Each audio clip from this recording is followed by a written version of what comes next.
Welcome to the Self-Love and Muscles series. This is a 3-day part series that's all about cultivating a love for fitness while loving your body along the way. And I created this because I feel like there's too much weight-focused programs, weight-focused training to where you go to the gym and you're no longer training for strength.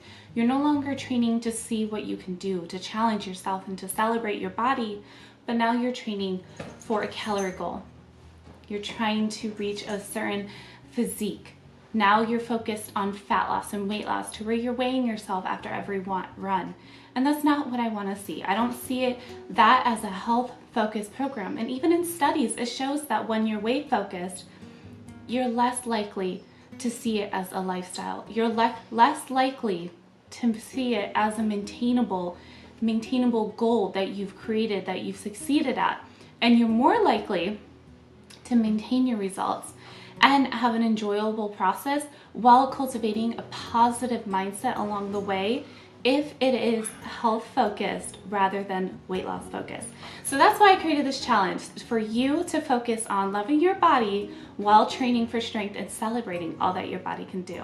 Today, I just want to talk about creating goals and how to make goals that are realistic but also sustainable and enjoyable for you. It is all about creating goals that you can do instead of creating goals that are so extreme. And what I mean by this is a lot of people will go from working out 0 times a week, maybe once a week or once a month they go to the gym, or they'll go walk outside once in a while. And then they'll be like, I wanna feel strong. I wanna go to the gym. I wanna reach physique goals. I wanna celebrate my body and I wanna feel good in my body. So now I'm gonna go to the gym 5 times a week for at least an hour. Or maybe you're going, I wanna go 3 times a week for at least 2 hours. And that is the type of extreme I am talking about. It's unneeded. I know we have this deep desire that we must be doing so much to see results. But it's really not about that.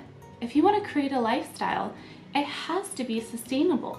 It has to be something that you can see yourself doing in the long run, that you can see yourself enjoying and seeing progress with. And that's what today's focus is on. SMART goals. And let's go over exactly what SMART goals are. SMART goals are specific, measurable, attainable, relevant, and time-based. A not SMART goal may be, I want to work out to feel strong. And there's nothing wrong with saying that. There's absolutely nothing wrong with working out for feeling strong.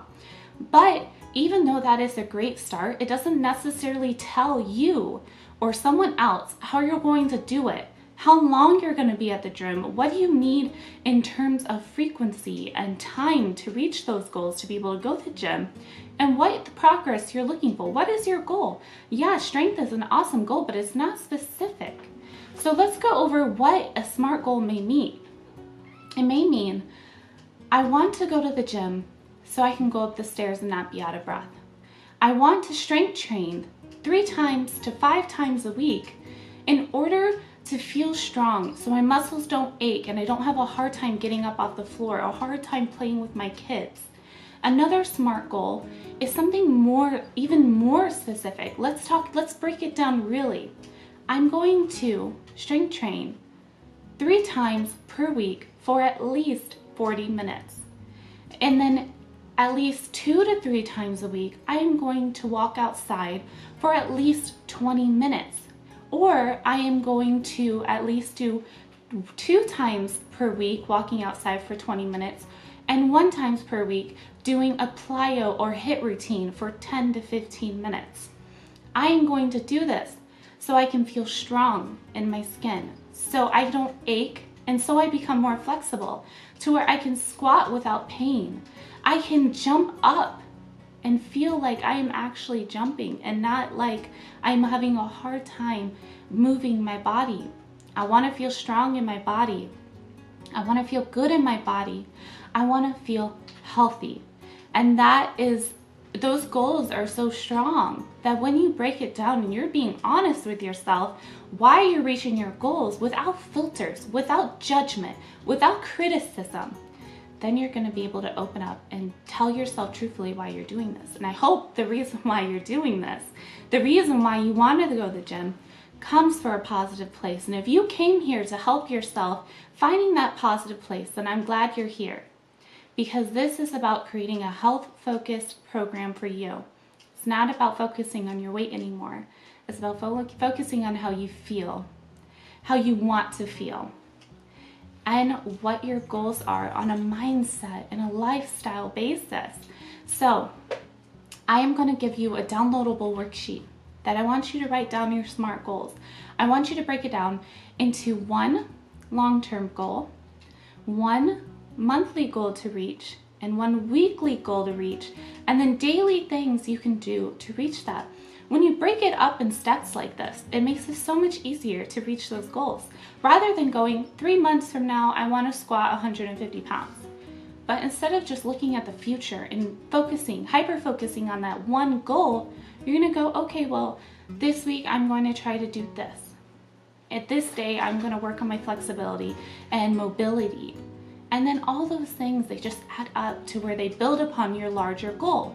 It's about creating macro, larger goals that build up in the end from your micro goals, your smaller goals, because those small steps and those small wins lead to big successes.